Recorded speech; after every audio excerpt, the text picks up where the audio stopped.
امام ابو داود نے صرف احادیث الاحکام پہ اکتفا کیا، یعنی جو احادیث حلال اور حرام اور روزمرہ زندگی کے مسائل، طہارت، نماز، زکوٰۃ، روزہ وغیرہ، صرف انہی کو جمع کیا۔ دیگر جو ابواب ہے، جیسا کہ کل اور پرسوں ذکر کیا گیا، جیسا کتب الجوامع کا طریقہ ہے، جو صحیح البخاری ہے، صحیح مسلم ہے، کہ پورے دین کے ابواب جو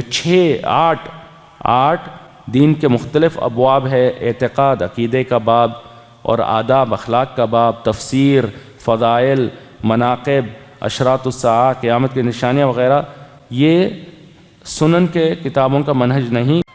یہ بھی امام ابو داود کے بارے میں محدثین نے ذکر کیا کہ انہوں نے تقریباً 5 لاکھ کے احادیث کے مجموعے سے اس کتاب کو تالیف فرمایا، کہ آپ نے وسیع اس اسفار اور رحلے میں 5 لاکھ کے قریب آپ نے حدیثیں یاد کر لی تھی، حفاظت کر لی تھی، لکھ لیا تھا، تدوین کیا تھا اپنے شیوخ مشائخ سے۔ کہ کتاب کے بارے میں خود انہوں نے اپنا جو یہ کتابچہ رسالہ ہے جو مکے کے علماء کو بھیجا، اس میں ذکر کیا کہ میں نے اس میں تقریباً 4800 حدیثیں ذکر کی۔ صحیح بخاری کے جو کچھ مسائل میں امام ابو داود ان سے قریب ہے اس کتاب السنن میں، وہ ہے فقہ الحدیث، جو ابواب ہیں۔ امام ابو داود امام بخاری کی طرح ابواب کا انہوں نے بڑا اہتمام کیا، فقہ کے ابواب ذکر کیے اور مسائل کا استنباط کیا۔ امام بخاری صرف انہوں نے صحیح حدیثوں کو جمع کیا، ان کی کتاب کا نام ہے صحیح، کے برعکس امام ابو داود نے ہر قسم کی حدیث کو جمع کیا۔ سنن میں، احکام میں انہوں نے صحت کی شرط کا دعویٰ نہیں کیا، تو انہوں نے ہر قسم کی احکام میں حدیث جمع کی، جس سے کوئی فقیہ استنباط کرتا ہے، حجت لیتا ہے، چاہے وہ صحیح ہو، حسن ہو، ضعیف ہو۔ الحمدللہ رب العالمین، والصلاة والسلام علی خاتم الانبیاء والمرسلین، نبینا محمد وعلی آلہ وصحبہ اجمعین، اما بعد۔ اس دور علمیہ بعنوان تعارف کتب الستہ کی آج 4تھی مجلس ہے۔ پچھلے مجالس میں ہم نے کتب الستہ کے 2 عظیم کتابیں، جو 2 اصح ترین حدیث کے کتابیں ہیں، صحیح البخاری اور صحیح مسلم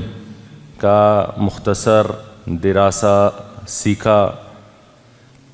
آج انشاءاللہ کتب الستہ کی جو تیسری کتاب ہے، سنن ابی داود کی طرف آتے ہیں، اور ہمیشہ کی طرح پہلے اس کتاب کے مؤلف امام ابو داود رحمہ اللہ کے مختصر سوانح کے ذریعے اس لیکچر اور محاضرے کا آغاز کرتے ہیں۔ امام ابو داود، آپ کا نام اور نسب اور نسبت اور کنیت کچھ اس طریقے سے ہے۔ آپ کی کنیت ابو داود ہے، اور آپ کا نام سلیمان ہے۔ آپ کے والد کا نام الاشعث ہے، ابو داود سلیمان ابن الاشعث ابن اسحاق الازدی السجستانی۔ الازدی یہ ایک قبیلے کی طرف نسبت ہے جو یمن کا اصل میں رہنے والا تھا، اور امام ابو داود اسی قبیلے کے اصل افراد میں سے ہیں، تو وہ عربی النسل ہے، اور ان کے آباء اجداد میں سے یمن سے بعض لوگ منتقل ہو کر سجستان کے علاقے میں آ بسے۔ السجستانی یہ نسبت ہے سجستان کے علاقے کی طرف، جو ایک عجم کے بلاد میں، خراسان کے علاقے میں ایک وسیع خطہ ارض تھا، جو آج کئی ملکوں میں تقسیم ہو چکا ہے، جس میں ایک حصہ افغانستان میں آتا ہے، اور ایک حصہ ایران میں آتا ہے، اور ایک حصہ ترکمانستان میں آتا ہے۔ آپ اپنی کنیت سے معروف ہے، آپ کا اسم الشہرہ جو مشہور نام ہے ابو داود، سنن ابی داود۔ یہ جو کتب ستہ کے مؤلفین ہیں، بعض اپنی کنیت سے معروف ہیں، جیسا کہ ابو داود، سنن ابی داود۔ بعض ہیں جو اپنے شہر کی طرف نسبت سے معروف ہیں، جیسا کہ پچھلے دروس میں ہم نے سنا البخاری، صحیح البخاری، کوئی یہ نہیں کہتا صحیح ابو عبداللہ یا صحیح محمد ابن اسماعیل، صحیح البخاری۔ اسی طریقے سے آگے جیسا آ رہا ہے جامع الترمذی اور سنن النسائی، بعض ان میں سے وہ ہے جو اپنے پہلے نام سے مشہور ہیں، جیسا کہ کل گزرا صحیح مسلم، صحیح مسلم، اور اب صرف آخری باقی رہے وہ ہے سنن ابن ماجہ۔ ابن ماجہ اپنے دادا کی طرف نسبت سے معروف ہے، جیسا کہ انشاءاللہ آگے لیکچرز میں آئے گا۔ امام ابو داؤد کی ولادت سجستان میں 202 سن ہجری میں ہوئی، اور آپ نے کم عمری میں ہی علم کا حصول شروع کیا، بلکہ کم عمری ہی میں آپ نے سجستان کے وسیع اس خطہ ارض پر جو علماء محدثین تھے ان میں علم حدیث حاصل کی، علم الحدیث کا احاطہ کیا، اور کم عمری میں اب رحلہ فی طلب العلم، حدیث کے سفر پر سجستان سے باہر نکلے اور خراسان کے بڑے مشہور جو مراکز تھے حدیث کے، علم الحدیث کے، وہاں تک پہنچے اور وہاں کے علماء اور ائمہ سے علم حدیث حاصل کی۔ تو آپ خراسان کے مختلف علاقوں میں نیساپور اور مرو اور بلخ اور ہرات جیسے مراکز علمیہ میں جا کر علم حدیث حاصل کی، اور خراسان سے فارغ ہو کر آپ پھر عراق کی طرف متوجہ ہوئے اور بغداد داخل ہوئے جو عباسی سلطنت کا راجدھانی تھی۔ بڑے علماء ائمہ وہاں موجود تھے، اور وہاں کے علماء سے آپ نے علم حاصل کیا، حدیثیں سنی، اور اس وقت آپ کی عمر صرف 18 سال تھی۔ 18 سال یعنی 18 سال سے پہلے آپ خراسان کے جتنے علاقے ہیں وہاں کے علماء ائمہ سے آپ نے علم الحدیث مکمل طور پہ حاصل کر لیا تھا۔ اپنے علاقہ سجستان سے لے کر دیگر جو خراسان کے بڑے بڑے شہر اور محدثین سے آپ نے کم عمری میں 18 سال سے پہلے علم الحدیث کی آپ نے تکمیل کر کر آپ عراق پہنچے، بغداد، 18 سال کی عمر میں۔ اور اسی سال یعنی 220 ہجری میں بغداد سے آپ پھر بصرہ پہنچے، اور پھر بصرہ سے آپ اس کے 1 سال بعد کوفہ پہنچے، اور آپ نے ان ائمہ علماء ان شہروں میں ان سے علم الحدیث حاصل کی، اور پھر آپ مغرب کی طرف متوجہ ہوئے اور آپ شام پہنچے۔ شام میں جو اس کی راجدھانی دمشق ہے، عظیم یہ مرکز علمی تھا حدیث کا، وہاں کے پھر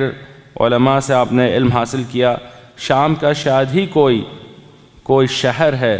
جو آج مختلف ملکوں میں بٹا ہوا ہے، سیریا، فلسطین، جارڈن، لبنان، وہاں کے آپ نے ہر شہر کا تقریباً آپ نے سفر کیا اور علماء سے علم حاصل کیا، حتیٰ کہ شام کا جو حدودی علاقہ ہے، جو روم تھے ان کا اسلامی سلطنت کے آخر حدود تھی طرطوس کا شہر جو آج ترکیہ میں غالباً واقع ہے، وہاں تک آپ نے جا کر علم الحدیث حاصل کی، اور طرطوس میں کہ آپ لمبا عرصہ رہے، اور پھر وہاں سے آپ مصر گئے جو ایجپٹ ہے، اس کے ساتھ حج بھی آپ نے فرمایا، تو علماء حجاز، مکہ مدینہ کے محدثین ائمہ سے بھی آپ نے علم حاصل کیا۔ بڑی وسیع رحلہ ہزاروں کلومیٹر کا طے کر کے آپ نے نبی کریم صلی اللہ علیہ وسلم کی حدیثوں کو جمع کیا، اس کی حفاظت کی، اس کی تدوین کی۔ آپ ان وسیع رحلے میں بڑے بڑے ائمہ جو پہاڑ ہے اس علم کے، ان سے آپ نے ملاقاتیں کی، شرف تتلمذ حاصل کیا۔ ان کے بڑے مشائخ اور شیوخ میں امام احمد ابن حنبل ہیں، اور یحییٰ ابن معین، اور اسحاق ابن راہویہ، اور مسدد ابن مسرحد، اور سعید ابن منصور، یہ بڑے ائمہ امام ابو داؤد کے شیوخ مشائخ میں سے ہے۔ اور جو سب سے پرانے امام ابو داود کے شیخ ہیں، یعنی جو سب سے پہلے وفات پائے، وہ ہے مسلم ابن ابراہیم الازدی، مسلم ابن ابراہیم الازدی۔ اور اس کی دلیل ہمیں کہاں سے ملی کہ یہ ان کے سب سے پرانے شیخ ہیں یا سب سے پہلے وفات پائے؟ کہ وہ وحید ان کے مشائخ میں سے شیخ ہیں جن پر امام ابو داود نے وہ وحید ثلاثی حدیث روایت کی اپنی کتاب السنن میں، اپنی کتاب السنن۔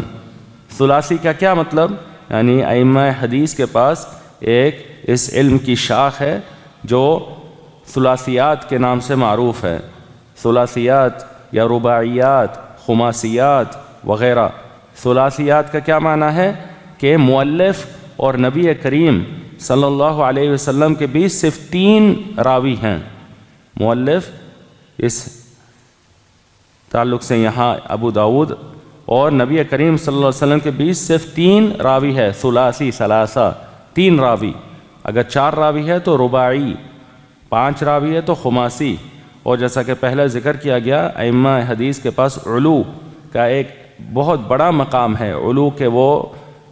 شدت سے حریص تھے کہ کم سے کم واسطے ہوں سند میں،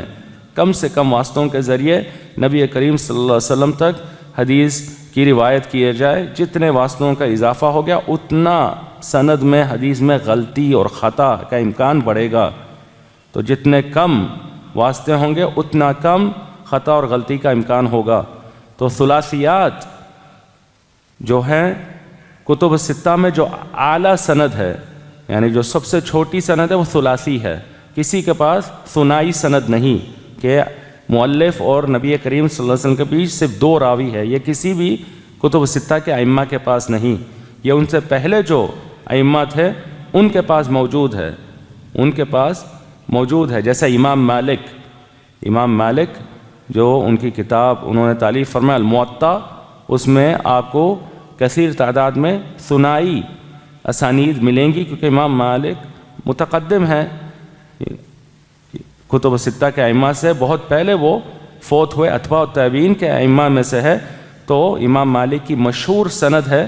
وہ روایت کرتے ہیں حدیث کو النافع عن عبداللہ بن عمر،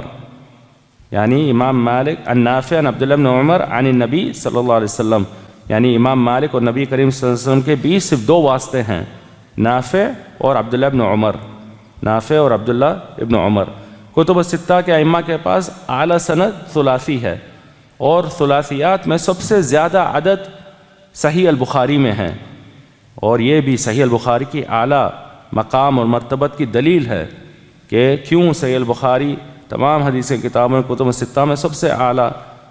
امت کے اجماع کے مطابق تصور کی گئی۔ اس میں سے ایک وجہ یہ بھی ہے 22 ثلاثی احادیث صحیح البخاری میں موجود ہے، 22 ثلاثی احادیث، اور یہ 22 احادیث 5 اسانید کے ذریعے امام بخاری نے روایت کیا، 5 اسانید ان کے پاس ثلاثی ہیں۔ اس کے بعد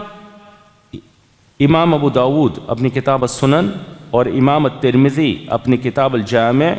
دونوں کے پاس ایک ثلاثی حدیث ہے صرف۔ امام ابو داود نے اپنی پوری کتاب میں 1 ثلاثی حدیث ذکر کی، اور امام ترمذی نے بھی 1 ثلاثی حدیث ذکر کی۔ امام ابو داود نے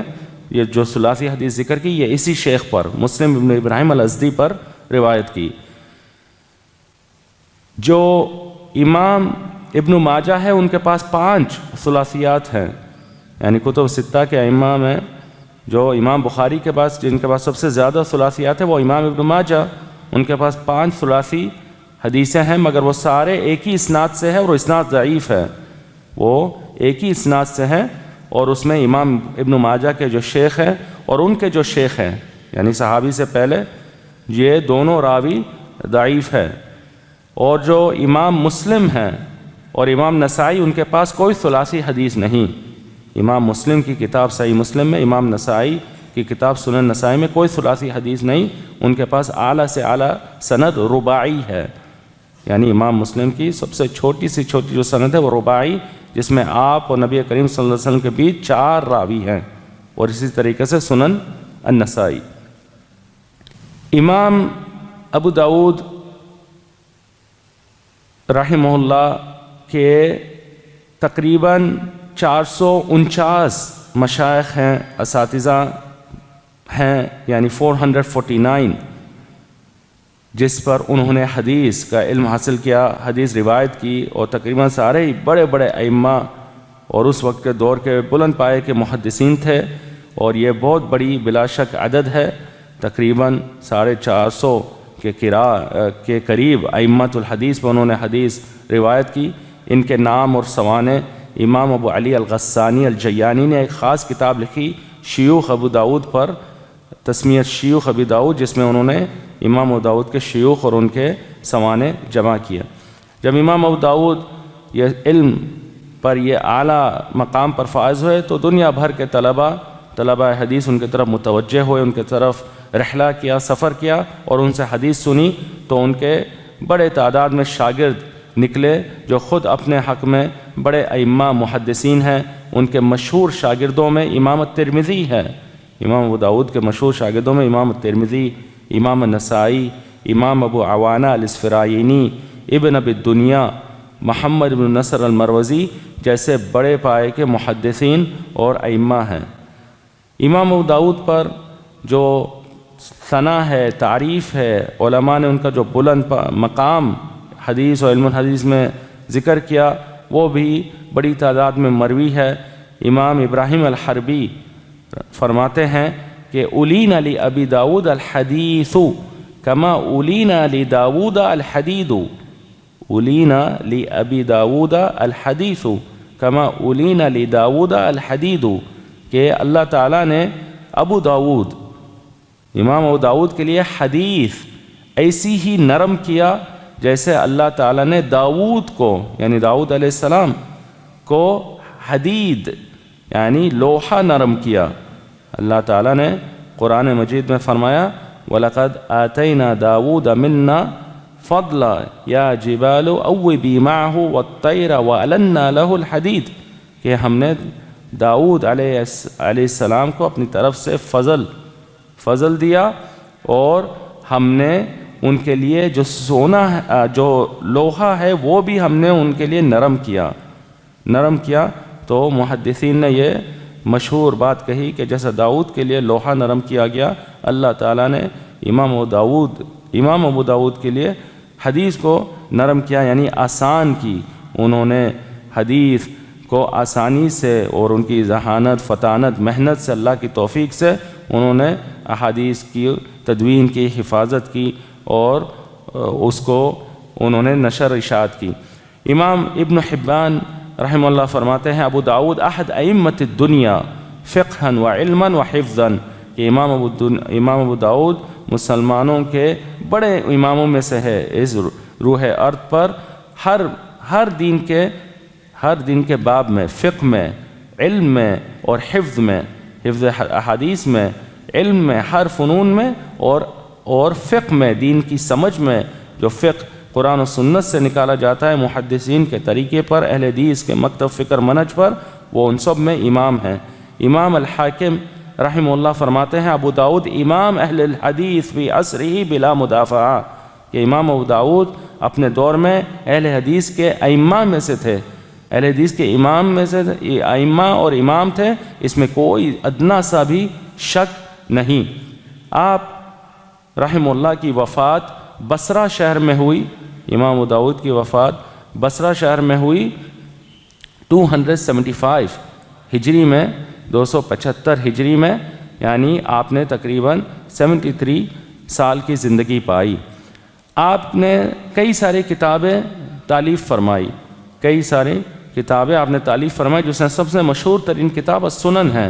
سنن ابی داؤد، جس پہ آگے گفتگو آ رہی ہے۔ ان میں سے ایک کتاب ہے المراسیل، جس میں امام ابو داود نے جو مرسل حدیثیں ہیں ان کو جمع کیا۔ مرسل حدیثیں، مرسل کا کیا معنی ہے؟ مرسل وہ حدیث ہے جس میں انقطاع ہے، جس کی سند میں انقطاع ہے، اور جو اس کا خاص تعریف ہے محدثین کے پاس، جو خاص مفہوم ہے وہ یہ کہ وہ انقطاع آخری سند کے حصے میں ہو، جو تابعی حدیث کو نبی کریم صلی اللہ علیہ وسلم پہ روایت کرتا ہو، یعنی سند میں تابعی ہے جو نبی کریم صلی اللہ علیہ وسلم کے حدیث کو منسوب کرتا ہو، اور جیسا ہم سب جانتے ہیں تابعین نے نبی کریم صلی اللہ علیہ وسلم کو نہیں دیکھا، نہ ان سے کوئی حدیث سنی، تو جو حدیث تابعی نبی کریم صلی اللہ علیہ وسلم تک رفع کرتا ہے، ان تک منسوب کرتا ہے، اس حدیث کو مرسل کہا جاتا ہے۔ یہ خاص اصطلاح ہے، خاص تعریف۔ جو عام تعریف ہے ہر قسم کا انقطاع، ہر قسم کا انقطاع سند میں، چاہے تابعی سے پہلے بھی ہو، کسی راوی نے ایک راوی پہ روایت کی جو اس نے مباشرتاً براہ راست اس راوی سے حدیث نہیں سنی، وہ یہ بھی مرسل میں ائمہ شمار کرتے ہیں۔ تو امام ابو داؤد نے یہ مراسیل مرسل حدیثیں اس کتاب میں جمع کیا۔ اس کے ساتھ ان کی کتاب ہے زہد، جس میں زہد کے متعلق انہوں نے احادیث کو جمع کیا۔ اسی کے ساتھ ایک کتاب ہے سوالات ابی عبید الآجری ابا داؤد السجستانی فی الجرح و تعدیل، امام ابو داؤد کے مشہور شاگرد ابو عبید الآجری ہے، جنہوں نے اپنے شیخ اور استاد امام ابو داؤد سے روات حدیث کے متعلق سوالات کیے جرح و تعدیل میں، کہ کیا ان کی روایت قبول کی جائے گی، ان کا کیا مرتبت ہے عدالت کے اعتبار سے، ضبط کے اعتبار سے، اور ان کے یہ جوابات اس کتاب میں انہوں نے درج کیا۔ اسی کے ساتھ امام ابو داؤد کی ایک اہم کتاب ہمارے اس محاضرے کے تعلق سے ہے رسالہ ابی داؤد الی اہل مکہ فی وصف سننی۔ جیسا کہ ہم نے اس دورے کے ابتدائی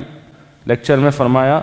کہ مؤلف کا جو منہج ہے کتاب میں، اور جو بنیادوں پہ اس نے کتاب تالیف فرمائے، جو شروط پر انہوں نے احادیث کو ذکر کیا، جمع کیا، یہ کیسا پتہ چلے گا؟ اس کے مختلف ذرائع ہیں۔ یا تو مؤلف نے مقدمہ لکھا کتاب کا، جس پہ انہوں نے اپنی کتاب کے اوپر کلام کیا ہے، شروط بیان کی ہے، منہج کے بارے میں، ترتیب طریقے کے بارے میں بات کی ہے، جیسا کہ صحیح مسلم ہے، کل ہم نے ذکر کیا امام مسلم نے ایک وسیع مقدمہ اپنی کتاب پر لکھا جس میں انہوں نے تفصیلات بیان کی۔ دوسرا طریقہ ہم نے کہا عنوان الکتاب، جو کتاب کا عنوان ٹائٹل ہے، اس کے ذریعے ہم مؤلف کے منہج کو، طریقہ کار کو سمجھ سکتے ہیں، جیسا صحیح بخاری کے بارے میں ہم نے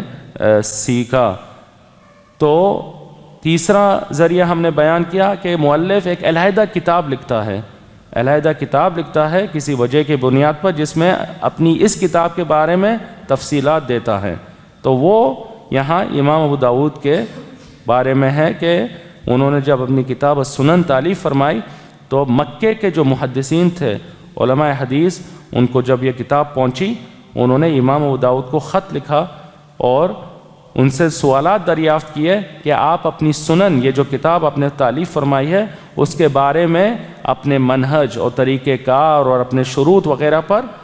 تفصیل ہمیں دیں۔ تو انہوں نے یہ کتابچہ رسالہ لکھ کے ان کو بھیجا، اور یہ ہمارے لیے اس دورے میں اور اس لیکچر میں ایک اہم مصدر ہے، جس کے ذریعے ہم امام ابو داؤد کی کتاب سنن میں ان کا جو منہج ہے اس پر اب گفتگو کریں گے۔ اب آتے ہیں سنن ابی داؤد کی طرف، اور جو پہلا مسئلہ ہے وہ یہ ذکر کرتے ہیں، جیسا کہ پچھلے کتابوں میں بھی ذکر ہوا، صحیح البخاری، صحیح مسلم میں، کہ کب امام ابو داؤد نے اس کتاب کی تالیف شروع کی، اور کب آپ نے اس کتاب کی تالیف کا اختتام کیا، کتنے سال کی مدت میں آپ نے اس کتاب کو تالیف فرمایا۔ اس کے بارے میں کوئی صراحت نہیں ملتی،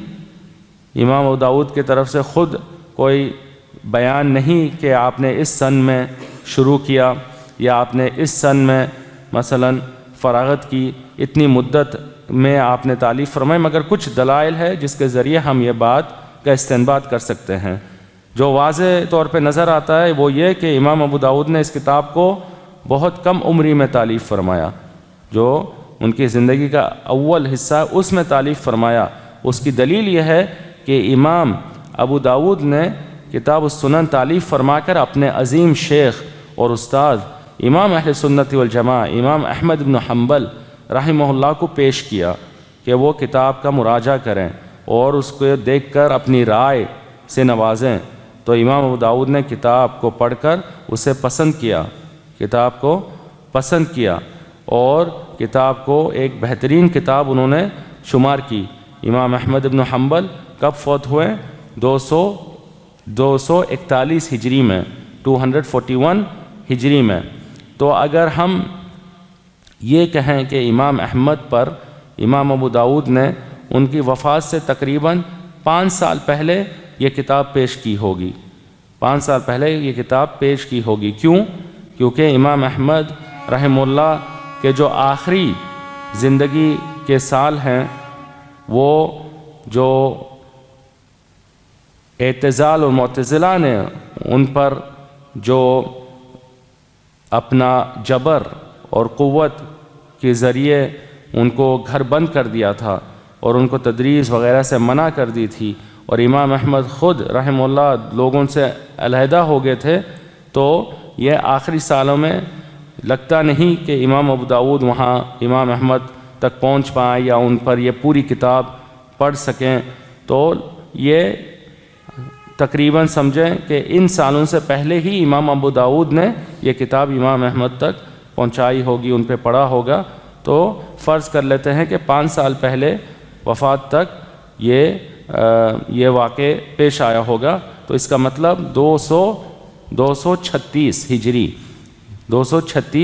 ہجری، اور ہم نے کہا کہ امام ابو داؤد کی ولادت ہوئی 202 ہجری، تو کیا سن بنتی ہے جب امام ابو داؤد اس کتاب کی تالیف سے فارغ ہوئے اور امام احمد اپنے استاد پر پیش کی؟ وہ ہوتی ہے 34 سال 34 ایئرس کی عمر میں تقریباً وہ اس کتاب کی تالیف سے فارغ ہو گئے، سنن ابی داؤد کی کتاب سے تالیف ہو گئے۔ اور اگر ہم یہ اندازہ کرتے ہیں فرضی طور پر کہ انہوں نے 10 سال لگائے اس کتاب کی تصنیف تالیف میں، 10 سال کیوں کہیں گے؟ کیونکہ ہم نے دیکھا پرسوں کہ امام بخاری نے 16 سال میں اپنی کتاب صحیح البخاری تالیف فرمائی، امام مسلم نے 15 سال میں، تو امام ابو داؤد کو ہم اگر تقریبی طور پہ فرضی طور پہ کوئی رقم کیا تعین کرے تو 10 سال کہتے ہیں، 10 سال لے لیتے ہیں، کیونکہ جیسا کہ آئے گا اس کتاب میں امام ابو داؤد نے صرف احادیث الاحکام پہ اکتفا کیا، یعنی جو احادیث حلال اور حرام اور روزمرہ زندگی کے مسائل، طہارت، نماز، زکوٰۃ، روزہ وغیرہ صرف انہی کو جمع کیا۔ دیگر جو ابواب ہے جیسا کہ کل اور پرسوں ذکر کیا گیا، جیسا کتب الجوامع کا طریقہ ہے، جو صحیح البخاری ہے، صحیح مسلم ہے، کہ پورے دین کے ابواب جو 8 دین کے مختلف ابواب ہے، اعتقاد، عقیدے کا باب اور آداب اخلاق کا باب، تفسیر، فضائل، مناقب، اشراط الساعہ، قیامت کی نشانیاں وغیرہ، یہ سنن کے کتابوں کا منہج نہیں، وہ صرف احادیث الاحکام، احکام کی حدیثیں، حلال حرام کی حدیثیں جس سے حکم استنباط کیا جاتا ہے ان کو جمع کرتے ہیں۔ تو اس کا مطلب احادیثیں کم ہیں، تمام حدیثیں نہیں، تمام ابواب کی نہیں۔ تو اگر ہم 10 سال بھی کہتے ہیں افتراضی طور پر، تو اس کا مطلب یہ بنا کہ 34 سال میں عمر میں وہ فارغ ہوئے، تو 24 سال کی عمر میں انہوں نے تالیف تقریباً اس کتاب کی شروع کی، 24 سال یعنی 24 ایئرس۔ اور اس سے پھر ہم اس بات کی تاکید کرتے ہیں کہ پچھلے 2 کتابوں میں بھی دیکھا، صحیح البخاری، صحیح مسلم، اور اب سنن ابی داؤد میں بھی دیکھ رہے ہیں کہ یہ ائمہ نے ان عظیم کتابوں کو، جو کتب حدیث کے سب سے اہم ترین کتابیں ہیں، آج تک ہے، قیامت تک رہیں گی، دین کا دار و مدار، سنت کا دار و مدار حدیث کا ان کتابوں پر ہے، یہ کم عمری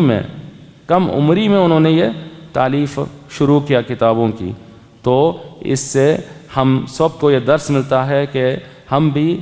عالی ہمت ہونا چاہیے، جو طلباء ہیں انہیں محنت کرنی چاہیے علم پر، جستجو رغبت سے دن رات ایک کر کے علم حاصل کرنا چاہیے، اور کم عمری سے یہ طلب علم کے راستے کا ابتدا کرنا چاہیے۔ ان ائمہ نے جیسے کم عمری میں علم حاصل کیا، 10 سال کی عمر میں، 12 سال کی عمر میں رحلہ سفر پہ نکل گئے علم کے حصول کے لیے، ویسے ہی طلباء کو آج ہونا چاہیے، اور جو محنت کرے گا اور دن رات ایک کر کے علم حاصل کرے گا اخلاص کے ساتھ اور اللہ کی توفیق اس کے ساتھ ہو، تو انشاءاللہ وہ بھی علم کا احاطہ اور اس مرحلے تک پہنچ سکتا ہے۔ یہ بھی امام ابو داؤد کے بارے میں محدثین نے ذکر کیا کہ انہوں نے تقریباً 5 لاکھ کے احادیث کے مجموعے سے اس کتاب کو تالیف فرمایا، کہ آپ نے وسیع اس اسفار اور رحلے میں 5 لاکھ کے قریب آپ نے حدیثیں یاد کر لی تھی، حفاظت کر لی تھی، لکھ لیا تھا، تدوین کیا تھا اپنے شیوخ مشائخ سے۔ ان 5 لاکھ میں سے آپ نے احادیث کو انتخاب کیا جو آپ نے اس کتاب السنن میں درج کیا، اس کتاب السنن میں درج کیا۔ اس کی کتاب کے بارے میں خود انہوں نے اپنا جو یہ کتابچہ رسالہ ہے جو مکے کے علماء کو بھیجا، اس میں ذکر کیا کہ میں نے اس میں تقریباً 4800 حدیثیں ذکر کی۔ 4800 یعنی یہ ہے وہ رقم جو حدیثوں کے متعلق ہے کہ کتنے حدیثیں سنن ابی داؤد میں ہیں۔ خود مؤلف فرماتے ہیں تقریباً 4800، 5 لاکھ میں سے 5 لاکھ حدیثوں میں سے انہوں نے 4800 حدیث کا انتخاب کر کے اس کتاب میں ذکر کیا۔ اس کتاب کا نام کیا ہے؟ نام ہے صرف السنن، السنن، اور اپنی مؤلف کی طرف مشہور ہے یہ نسبت سنن ابی داؤد، سنن ابی داؤد، تاکہ دیگر جو سنن کی کتابیں ہیں جیسا آگے آ رہی ہیں، سنن نسائی، سنن ماجہ، یا اس کے علاوہ جو کتابیں ہیں سنن کی، سنن سعید بن منصور، سنن الدارقطنی، سنن البیہقی وغیرہ وغیرہ، ان میں تفریق کیا جائے تو سنن ابی داؤد سے مشہور ہے۔ تو صرف ایک ہی ہمیں یہ لفظ کلمہ مل رہا ہے عنوان الکتاب میں، السنن۔ پچھلے کتابوں میں چاہے صحیح البخاری ہو، صحیح مسلم ہو، ہمیں کئی الفاظ ملے، ایک ایک لفظ سے ہم نے کئی سارے مسائل کا استنباط کیا، مؤلف کے منہج کے بارے میں جانا۔ یہاں صرف ایک ہی لفظ ہے السنن، مگر اس ایک لفظ سے بھی ہم کئی سارے مسائل کا استنباط کر سکتے ہیں، کئی سارے امام ابو داؤد کے منہج کے متعلق اور ترتیب طریقہ کار کے متعلق ہم بات کر سکتے ہیں، سمجھ سکتے ہیں۔ پہلی بات یہ ہے کہ السنن جو محدثین کے پاس کتب السنن ہے، جیسا پچھلے گزرا کتب الجوامع تھا، تو کتب السنن جو ہے وہ ایک تالیف کا منہج ہے محدثین کے پاس، جس میں وہ صرف احادیث الاحکام جمع کرتے ہیں، حدیث جس سے حکم کا استنباط کیا جا سکتا، فقہی مسائل میں، حلال حرام کے مسائل میں، عبادات وغیرہ کے مسائل میں صرف وہی احادیث پہ وہ اکتفا کرتے ہیں، طہارت، نماز، زکوٰۃ وغیرہ وغیرہ۔ اور جو دیگر احادیث ہے جس سے فقہ کا استنباط، حکم کا استنباط نہیں ہوتا، جیسا کہ فضائل ہے، مناقب ہے، زہد ہے، تفسیر ہے وغیرہ وغیرہ، وہ اس کتابوں میں حدیثیں نہیں ذکر کرتے، وہ ان کتابوں میں ان حدیثوں کو نہیں ذکر کرتے۔ جی کوئی اعتراض کر سکتا ہے کہ یہ سنن ابی داؤد میں کچھ ایسی بھی کتابیں پائی جاتی ہے جو احکام کی نہیں، جیسا کہ ایک کتاب ہے کتاب الفتن، امام ابو داؤد کی اس کتاب سنن میں کتاب ہے کتاب الفتن، یعنی جو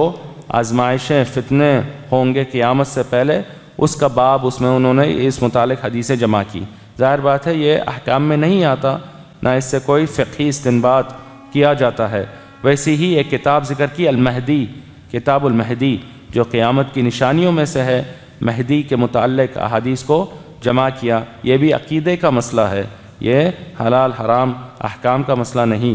مگر اس کا جواب یہ ہے کہ یہ کتابیں جو امام ابو داؤد نے 2-3 ذکر کی احکام کے علاوہ، یہ بہت کم ہیں، یعنی کچھ ہی ہے۔ غالب اکثریت جو کتاب سنن ابی داؤد میں ابواب ہیں، کتب ہے، وہ سب احکام سے تعلق رکھتی ہیں، تو وہی اصل ہے سنن کے لفظ سے۔ اور یہ بھی ایک فائدہ ہوتا ہے کہ ہم اس سے یہ بھی ایک مسئلہ استنباط کر سکتے ہیں کہ آپ صرف مرفوع احادیث ذکر کریں گے۔ مرفوع احادیث یعنی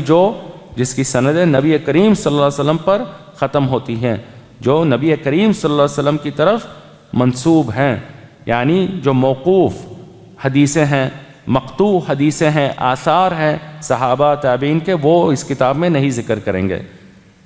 موقوف حدیث جس کی سند صحابی پہ ختم ہوتی ہے، صحابی کا کوئی قول ہے، کوئی فعل ہے، اثر ہے۔ مقطوع حدیث وہ ہے جو تابعین، کسی تابعی پہ ختم ہوتی ہے، ان کا قول ہے، ان کا فعل ہے، ان کا اثر ہے، یہ امام ابو داؤد نہیں ذکر کریں گے، کیونکہ سنن کا جب اطلاق ہوتا ہے اس لفظ کا، اس کا مراد یہ ہے جو نبی کریم صلی اللہ علیہ وسلم کی سنت ہے، نبی کریم صلی اللہ علیہ وسلم کا کوئی قول ہے، کوئی فعل ہے وغیرہ جو مرفوع احادیث ہے۔ علماء کے پاس ایک مسئلہ ہے کہ جو مرفوع ہے سند، ایک تو وہ ہوتی ہے جو واضح ہے، ظاہر ہے، صحابی اس میں صراحت کرتا ہے، نبی کریم صلی اللہ علیہ وسلم کا ذکر کرتا ہے۔ ابو ہریرہ رضی اللہ عنہ کہتے ہیں قال رسول اللہ صلی اللہ علیہ وسلم، کہ نبی کریم صلی اللہ علیہ وسلم نے فرمایا، پھر آپ کا فرمان ذکر ہوتا ہے۔ یا کان رسول اللہ صلی اللہ علیہ وسلم یفعل کذا، کہ نبی کریم صلی اللہ علیہ وسلم ایسا کرتے تھے، یعنی نبی کریم صلی اللہ علیہ وسلم کا ذکر ہے، صراحت سے موجود ہے۔ دوسری وہ مرفوع حدیث ہے جو مرفوع حکمن کہی جاتی ہے، یعنی اس میں بظاہر طور پہ نبی کریم صلی اللہ علیہ وسلم کا ذکر نہیں، صحابی نے نبی کریم صلی اللہ علیہ وسلم کا کوئی ذکر نہیں کیا، مگر اس میں کچھ ایسے الفاظ ہیں، اصطلاحات ہیں جس کے وجہ سے علماء اس کو مرفوع قرار دیتے ہیں، اگرچہ نبی کریم صلی اللہ علیہ وسلم کا ذکر نہیں۔ اور ان میں سے ایک لفظ یہ ہے من السنت کذا، یعنی صحابی مثلا ابو ہریرہ رضی اللہ عنہ کہتے ہیں من السنت کذا، کہ سنت میں سے یہ ہے کہ ایسا کیا جائے، من السنت کذا، سنت میں سے یہ ہے کہ ایسا کیا جائے۔ اس سند میں کہیں نبی کریم صلی اللہ علیہ وسلم کا ذکر نہیں ہے کہ آپ صلی اللہ علیہ وسلم نے فرمایا، آپ نے ایسا کیا، مگر یہ جو لفظ ہے من السنت کذا، کہ سنت میں سے ایسا یہ ہے، اس کو محدثین نے مرفوع کے ساتھ حکم لگایا ہے، المرفوع حکمن، کیونکہ جب صحابہ، سلف، محدثین سنت کا لفظ استعمال کرتے ہیں تو اس کا اطلاق کا معنی ہے نبی کریم صلی اللہ علیہ وسلم کی سنت، یہ کسی اور کی سنت کی بات نہیں ہو رہی کہ کسی صحابی یا تابعی یا مثلا کسی حاکم، عمراء وغیرہ کا نہیں، یہ نبی کریم صلی اللہ علیہ وسلم کی سنت یہاں پہ مراد ہے۔ اور یہی حقیقت ہے، کتاب سنن نبی داؤد میں ہمیں موقوف مقطوع حدیثیں نہیں ملتی، الا بہت کم تعداد میں، بہت ہی نادر ہمیں کچھ آثار صحابہ یا تابعین کے وغیرہ ملتے ہیں، غالب اکثریت احادیثیں مرفوع حدیثیں انہوں نے ذکر کی۔ اور امام ابو داؤد نے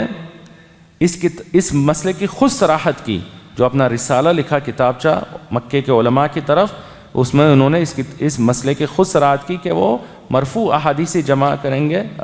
کیے ہیں، ذکر کریں گے اس کتاب میں، اور موقوف جو صحابہ کے اقوال، اعمال ہیں، آثار ہیں، وہ اس کتاب میں نہیں ذکر کریں گے۔ اس کے ساتھ انہوں نے جو علماء مکہ اور دیگر علماء طلباء کو اس بات کی طرف دعوت دی کہ اگرچہ میں نے اس کتاب سنن میں آثار صحابہ کے اقوال، اعمال یہ نہیں ذکر کیا، اس کا یہ معنی نہیں کہ اس کو ترک کر دیا جائے، اس کا یہ معنی نہیں کہ اس کو ترک کر دیا جائے، بلکہ طالب حدیث اور علماء حدیث پر لازمی ہے کہ یہ آثار کو وہ سیکھیں، دوسرے ذرائع سے، دوسرے مشائخ، شیوخ، کتابوں سے اس کو جمع کریں اور ان کے مطابق ہی ان حدیثوں پہ عمل کریں۔ انہوں نے فہم سلف، فہم صحابہ جو اہل حدیث کا مکتب فکر ہے، منہج ہے، اس کی طرف کھل کر اس رسالے میں دعوت دی۔ کہتے ہیں لا اعلم شيئا بعد القرآن الزم للناس ان يتعلموه من هذا الكتاب ولا يضر رجلا ان لا يكتب من العلم بعدما يكتب هذه الكتب شيئا، کہ میں اپنی کتاب کے بارے میں بات کرتے ہوئے فرما رہے اور اس کتاب پہ تعریف کر رہے ہیں، کہتے ہیں کہ میں نہیں جانتا قرآن مجید، اللہ تعالیٰ کی کتاب اور کلام اللہ، قرآن مجید کے بعد کوئی کتاب جن پر وہ اکتفا کر کے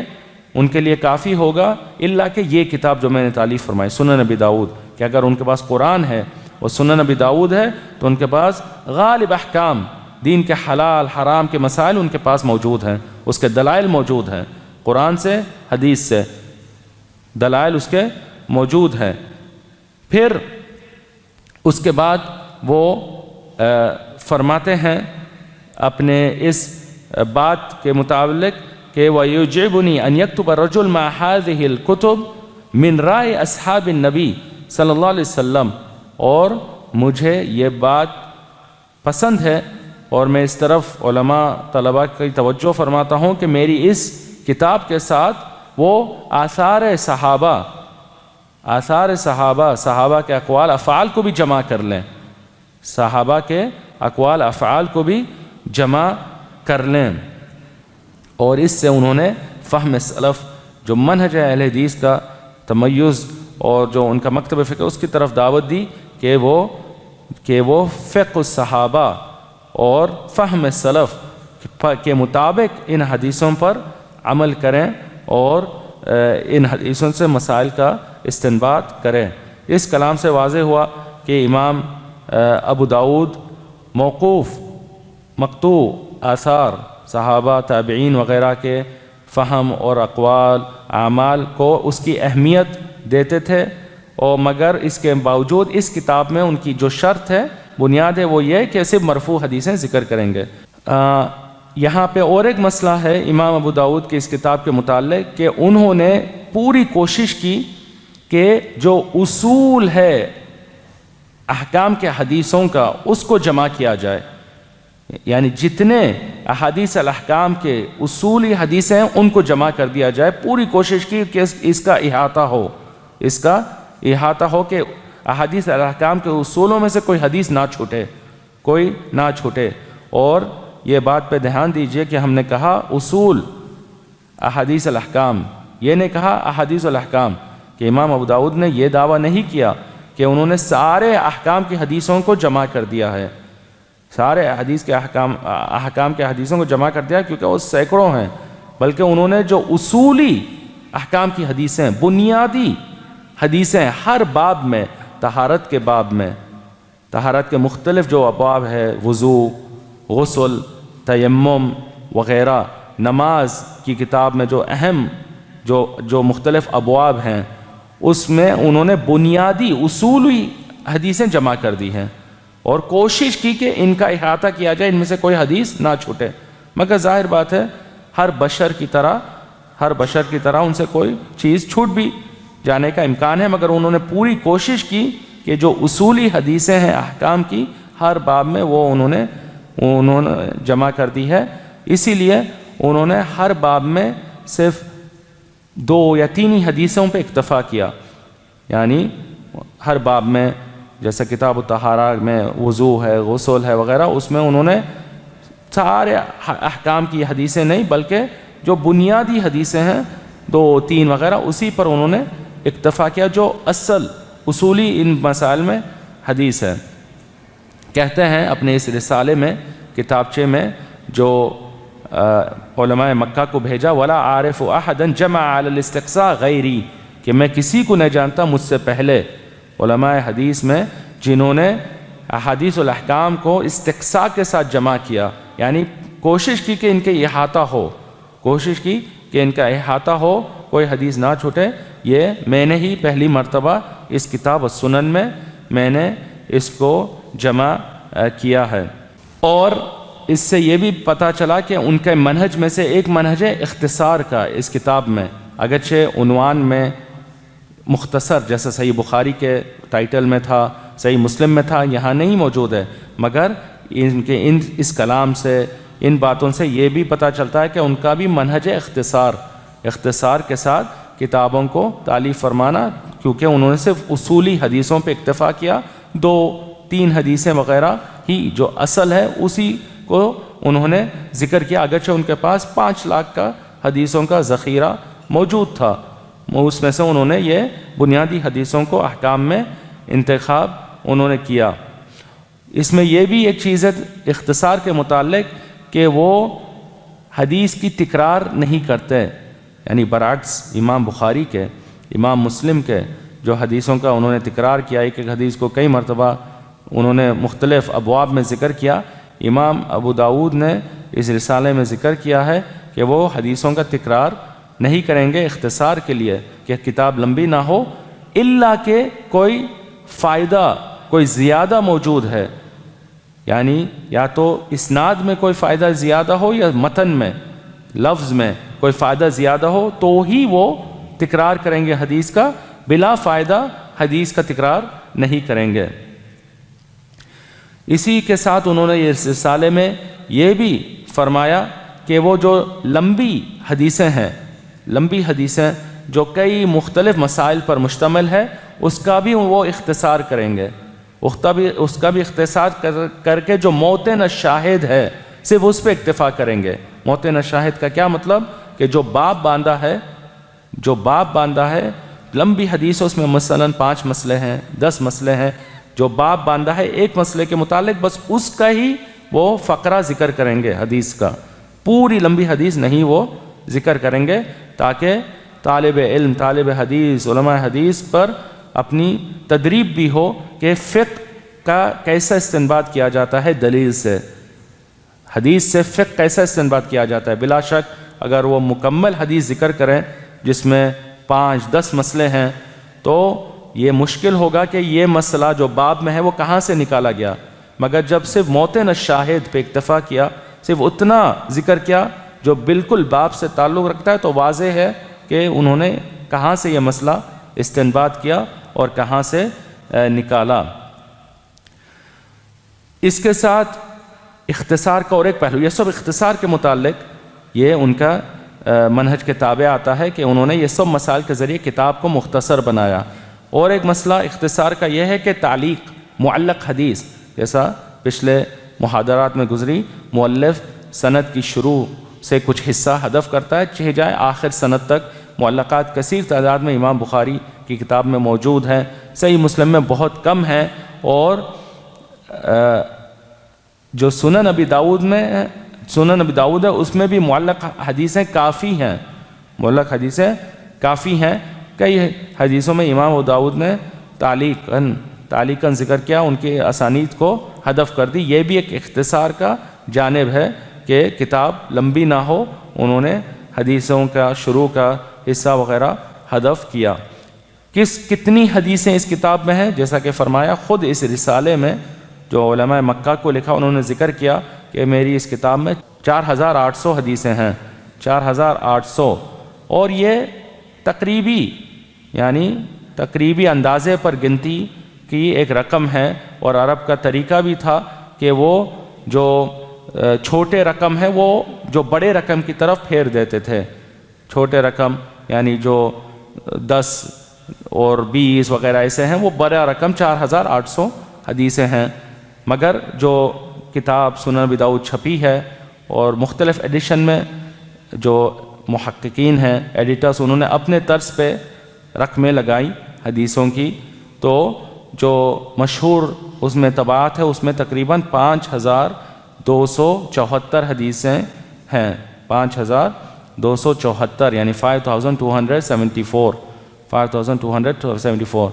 یہ اس کے کچھ اسباب ہیں، یہ بھی ہو سکتا ہے کہ جو محققین نے رقمیں لگائی اپنا اجتہاد انہوں نے کیا، کسی امام ابو داؤد جو سند ذکر کرتے ہیں کسی کو 2 مانی، اور امام ابو داؤد نے ایک اس حدیث کو، وہ سند کو پچھلی حدیث کا ایک حصہ سمجھا اور محقق نے اس کو 2 گنی، تو اس سے نمبر کا اضافہ ہوا۔ یا مثلا